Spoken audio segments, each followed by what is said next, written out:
Right, welcome back to Smithy's over 100 courses in a year.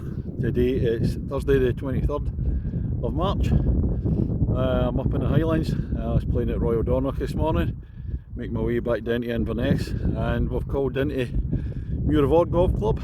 This is course number 19 this year. I played here about 4 or 5 years ago. Lovely course. I got absolutely soaked in the back nine. Obviously I've not videoed it before, so we're going to get out there. Let's go and see what it's got.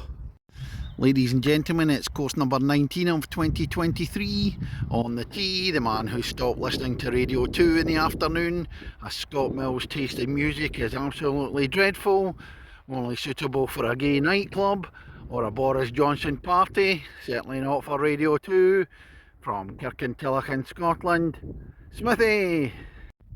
This is the opener at Muir, 302 yards, par 4. See all the heathers been stripped back, waiting to grow again. Second hole at Muir, 313 yards, par 4. Continuation of the first, going the same direction, then southwards. First green just over there to the left. Looking at the second green here, and I've done the same as the first hole with a bunker sitting in front of the pin, just to make it a wee bit more tricky. Hole number 3, 309 yards, par 4. Again down the middle. Look at the backdrop here. Oh, superb. Third green at Muir. It dips down at the end. Oh, there's the Smithy ball sitting on the dance floor. Birdie opportunity straight away. Fourth at Muir, another par 4, 291 yards this time.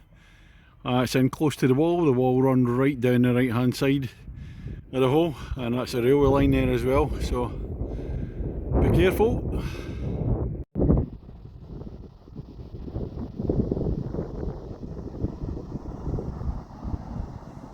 I'm just waiting the train go past. Fortunately I've come out to the left at the fourth hole, so brings you back into the right because the pin's tucked up near the wall. It's the fifth hole at Muir, par 3, first one, 153 yards. And we're now on the west side of the course. Course split by the railway line. So there's 4 holes to start off with, and then 16, 17 and 18 on the east side. Sixth hole at Muir, 325 yards, par 4. Trees on the right.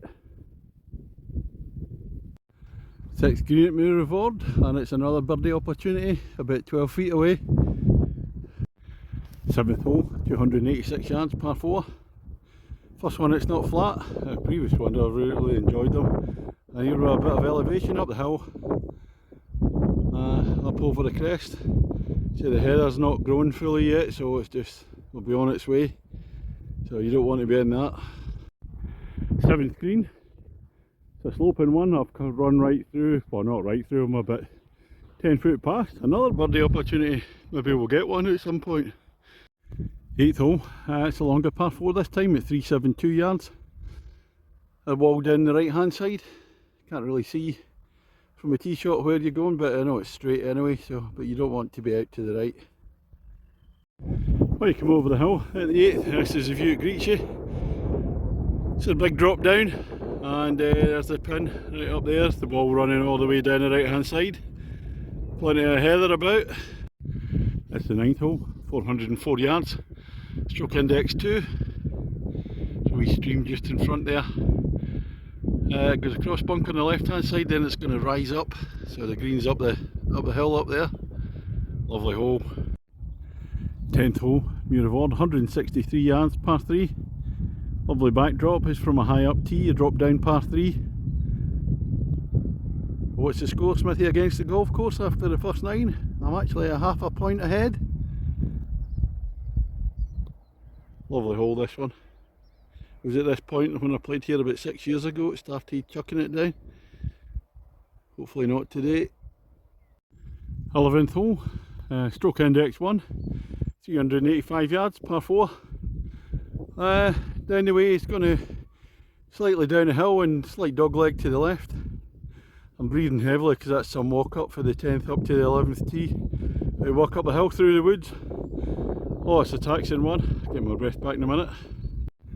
After the dog leg in the 11th, this is view down to the green.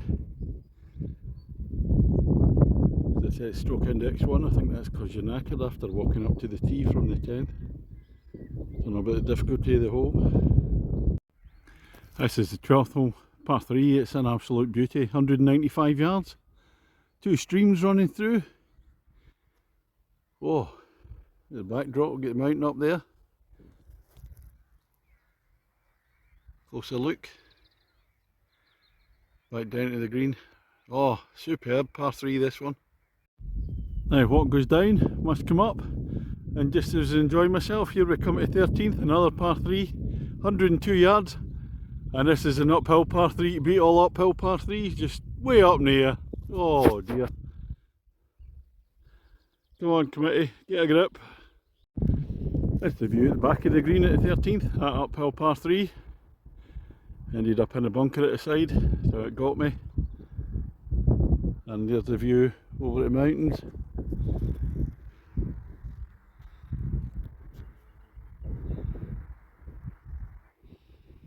Get out round, there's the tee box away down there.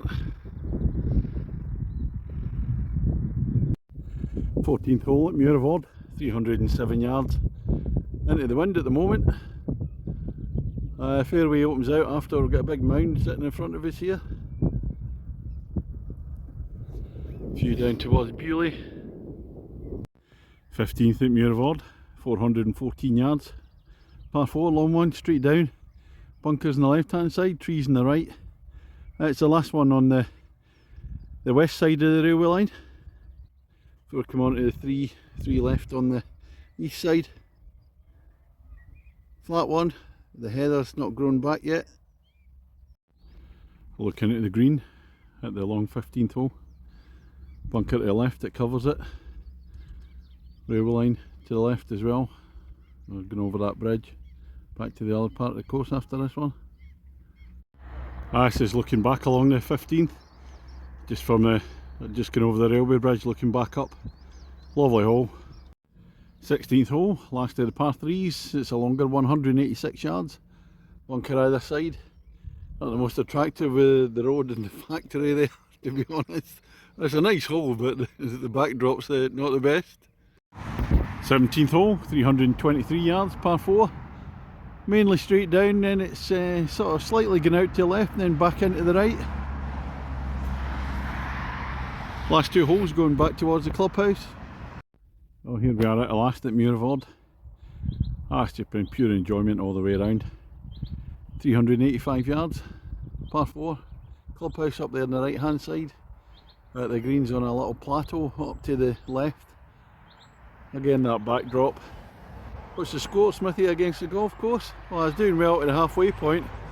3 double bogeys in a row at 13, 14, 15. It's put me right back. I'm now 3 shots behind my handicap, so it's game to the golf course. That's me finished on the 18 at Muir. It's a lovely wee course. Par 67, there's no par 5s on it. 5 par 3s, 4 of them in the back 9. So it's relatively short. Probably quite an easy course for big hitters. But there's a lot of heather dotted about, and that's going to catch out some people. The heather's been cut back at the moment, we're waiting for it to grow back in and bloom. The course sort of kind of split in 2 with the railway line. You get the first 4 holes on the east side, and then the last 3 holes there. They're all flat, and when you go over onto the other side, when you get to the 7th and it starts rising up, some of the par 3s are cracking. The 12th, absolute beauty. Mind you, there's the uphill par 13th in the way back, that's a hell of a hole. So no, some cracking holes round about, but it's the setting, it's so enjoyable to come and play here. I can't tell you how much I've really enjoyed it. Super setting, and just walk, even a walk round, it's just a lovely walk. You get the mountains and it's a proper highland setting. So what can I give it out of 10? It'll be an 8 out of 10 for me today, just basically in how much I enjoyed it. Of course it's in nice condition. I'd recommend it. Anybody, if you're up this way on holiday or whatever, yeah, come and have a go here and just come out and just enjoy it, because that's what it's there for. It's a lovely course to play. So that's me heading back to Inverness. Going down towards Glasgow tomorrow. I don't know where I'll be playing tomorrow yet, but that's all from me today. Night.